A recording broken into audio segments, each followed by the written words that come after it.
ईशा, हरियाणा की बात करें तो आज का दिन अति महत्वपूर्ण माना जा रहा था क्योंकि आज नामांकन का आखिरी दिन और ऐसे में जो दिग्गज हैं वो भी नामांकन करने के लिए पहुंचे।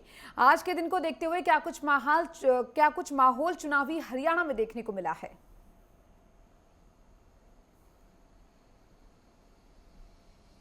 जी देखिए, दोपहर 3 बजे तक की अगर बात करें तो नामांकन प्रक्रिया आज चली है और आज आखिरी दिन था। 16 तारीख को नामांकन पत्र वापस ले सकते हैं अगर कोई उम्मीदवार चाहे। लेकिन यहाँ पर देखिए, आज जो सियासी घटनाक्रम है काफ़ी तेज़ी से यहाँ पर बदलते हुए नजर आए। जिस तरीके से कांग्रेस की तरफ से बीजेपी से सबक लेते हुए ताकि बगावत ना हो, इसके चलते उनकी तरफ से जो उम्मीदवारों की सूची है वो टुकड़ों में जिस तरीके से हमने देखा कि यहाँ पर जारी कांग्रेस की तरफ से की गई। और यही वजह है कि जो नेता हैं उन्हें बगावत करने का यहाँ पर समय तक नहीं मिला। कुमारी शैलजा की बात करें, वो अपने समर्थकों के लिए, अपने भतीजे के लिए भी नारनौल सीट से टिकट मांग रही थी, लेकिन कांग्रेस की तरफ से उन्हें टिकट नहीं दी गई। यहाँ से भी हुड्डा समर्थक को टिकट मिली है। 90 विधानसभा सीटों की अगर बात करें तो 99 सीटें ऐसी हैं जिसपे कांग्रेस ने अपने उम्मीदवार उतारे हैं। भिवानी सीट सीपीआई को दी गई है जो कि इंडिया अलायंस गठबंधन के तहत है। और अगर हम 99 सीट की अगर बात करें तो इसमें से 72 ऐसे उम्मीदवार हैं जो 72 में एक भूपेंद्र सिंह हुड्डा खुद भी हैं। ऐसे उम्मीदवार हैं 70 के करीब जो हुड्डा के समर्थक हैं। भूपेंद्र सिंह हुड्डा के समर्थकों को भारी संख्या में यहाँ पर उम्मीदवार के तौर पर टिकट दी गई है। अगर हम कुमारी शैलजा के समर्थकों की बात करें तो मात्र 9 समर्थकों को ही टिकट दिलवाने में कामयाब रही हैं कुमारी शैलजा। वहीं अगर हम रणदीप सुरजेवाला की बात करें तो उनके मात्र 2 समर्थकों को यहाँ पर टिकट दी गई है, जिसमें उनके बेटे भी शामिल हैं, आदित्य सुरजेवाला, जो कैथल से चुनाव लड़ने जा रहे हैं अपने पिता की सीट पर। और कुल मिलाकर अगर देखा जाए तो बीजेपी के लिए आज का दिन देखिए कहीं ना कहीं आज का दिन भी बीजेपी के लिए ठीक नहीं रहा है। यहाँ पर अगर हम बात करें सावित्री जिंदल की, उन्होंने आज निर्दलीय तौर पर अपना नामांकन भर दिया है और वहीं दूसरी हिसार सीट से वो उन्होंने नामांकन भरा है। तो दूसरी तरफ अगर हम बात करें महेंद्रगढ़ सीट की, वहां से पूर्व मंत्री रहे हैं खट्टर सरकार में, शिक्षा मंत्री के तौर पर रहे हैं रामविलास शर्मा और हरियाणा बीजेपी के प्रदेश अध्यक्ष भी रहे हैं। उनकी टिकट जिस तरीके से काटी गई, आज वो अपने कार्यकर्ताओं के बीच में गए और बड़े ही भावुक नजर आए और उनके कार्यकर्ताओं का कहना है कि आज जो भी हो जाए बीजेपी को वो अपना वोट नहीं देंगे। तो महेंद्रगढ़ सीट से अगर रामविलास शर्मा की बात करें, निर्दलीय उन्होंने अपना नामांकन जरूर भरा है, लेकिन ये माना जा रहा है कि वो अपना नामांकन पत्र बीजेपी के दबाव में वापस ले सकते हैं। लेकिन उनके समर्थकों ने मन बना लिया है कि भारतीय जनता पार्टी को किसी भी हाल में वोट नहीं दिया जाएगा। इसी तरीके से अन्य जगहों पर भी खबरें आ रही हैं। अगर हम बात करें मनोहर लाल खट्टर की, उनके पूर्व मीडिया सलाहकार हैं राजीव जैन, उन्होंने भी निर्दलीय अपना पर्चा भर दिया है सोनीपत से। उनकी धर्मपत्नी कविता जैन, जो कि खट्टर सरकार में 2014 में मंत्री भी रही हैं, उनकी टिकट काटी गई है।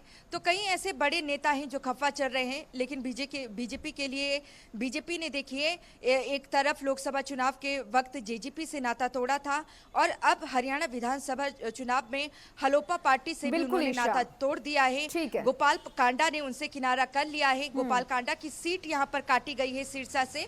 और जी ईशा, साथ ही साथ जातीय समीकरण की बात करें, क्योंकि देखिए हरियाणा में अक्सर जातीय समीकरण को लेकर ही कहीं ना कहीं जो चुनावी दाव है वो खेला जाता है। इस बार क्या कुछ सिनेरियो पूरा दिख रहा है जातीय समीकरण को लेकर?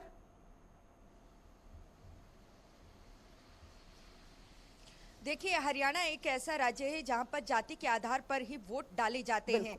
भले ही यहाँ के स्थानीय मुद्दे भी हो, लेकिन जाति के मद्देनजर ही बीजेपी हो, कांग्रेस हो, इनेलो हो या फिर जेजेपी हो, उनकी तरफ से अपने उम्मीदवारों को उतारा गया है। जो जाट बाहुल्य जो इलाके हैं वहाँ पर बीजेपी की तरफ से भी यहाँ पर कोशिश की गई है कि जाट उम्मीदवारों को ही चुनाव मैदान में उतारा जाए। दूसरी तरफ जो सिरसा सीट है जिसका मैं अभी भी जिक्र कर रही थी, गोपाल कांडा की तरफ से देखिए वहाँ से वो अपना नामांकन उनकी तरफ से नामांकन निर्दलीय के तौर पर भर दिया गया है। और अगर एनडीए की बात करें, उन्होंने गठबंधन तोड़ दिया है, एनडीए से अपना नाता तोड़ दिया है और इनेलो पार्टी कहीं ना कहीं उन्हें समर्थन देगी सिरसा सीट पर। यहाँ पर देखिए जाति के आधार पर ही वोट पड़ता है और जाति के आधार पर ही उम्मीदवारों को यहाँ पर उतारा गया है। भारतीय जनता पार्टी की बात करें, गैर जाट की राजनीति जरूर करती है, लेकिन 90 विधानसभा सीटों की अगर बात करें तो इन 90 विधानसभा सीटों में 15 जाट उम्मीदवार भी यहाँ पर बीजेपी की तरफ से उतारे गए हैं। कई ऐसी सीटें हैं,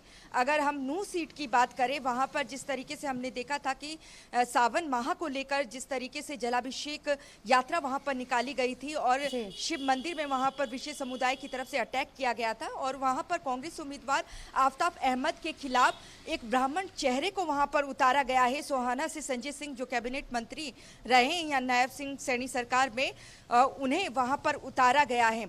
और पूरा अगर हम देखें तो यहाँ पर जाति के आधार पर ही वोट पड़ता है। और अगर हम नायब सिंह सैनी की भी बात कर लें, उनके चेहरे पर बीजेपी ये चुनाव लड़ रही है। करनाल सीट जो उन्होंने छोड़ी है, जहां से बीजेपी का सर्वे ये बताता है कि वो सीट नायब सिंह सैनी हार सकते थे, क्योंकि वो पंजाबी बाहुल्य बेल्ट है।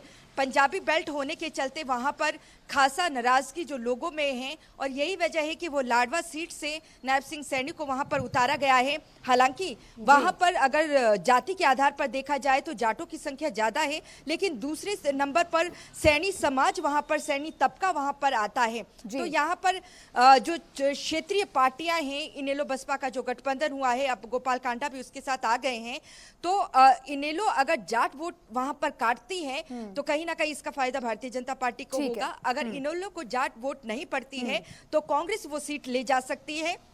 और सर्वे ये बता रहा है कि जो लाडवा की सीट है नायब सिंह सैनी की, वो भी कहीं ना कहीं फंसती हुई नजर आ रही है। बीजेपी के लिए अच्छी खबर नहीं है, दूसरी तरफ कांग्रेस के लिए भी ज्यादा अच्छी खबर नहीं है। कांग्रेस की जो अंदरूनी सर्वे है उसमें ये निकलकर सामने आया है कि क्योंकि 90 विधानसभा सीटें हैं, 46 बहुमत का आंकड़ा है, कांग्रेस का सर्वे बता रहा है कि कांग्रेस को इस चुनाव में 50 सीटें मिल सकती हैं। ठीक है, अगर 50 लगातार सीटें गठबंधन की बात यहाँ पर की जा रही है तो तो कहीं ना बीजेपी और कहीं जेजेपी टक्कर में का भी गठबंधन कहीं ना कहीं हरियाणा में देखने को मिला था, जो हम सब ने देखा किस तरीके से वो गठबंधन फिर टूट जाता है। हालांकि इस चुनाव में भी 2-3 गठबंधन यहाँ पर कहीं ना कहीं देखने को मिल रहे हैं। अब देखने वाली बात होगी कि ये गठबंधन कितने वक्त तक चलते हैं और 8 अक्टूबर को जो नतीजे आते हैं उसके बाद आखिर क्या कुछ पूरा जो सिनेरियो है हरियाणा का राजनीतिक सिनेरियो वो देखने को मिलता है। बहुत बहुत शुक्रिया ईशा आपका तमाम जानकारी को विस्तार से साझा करने के लिए।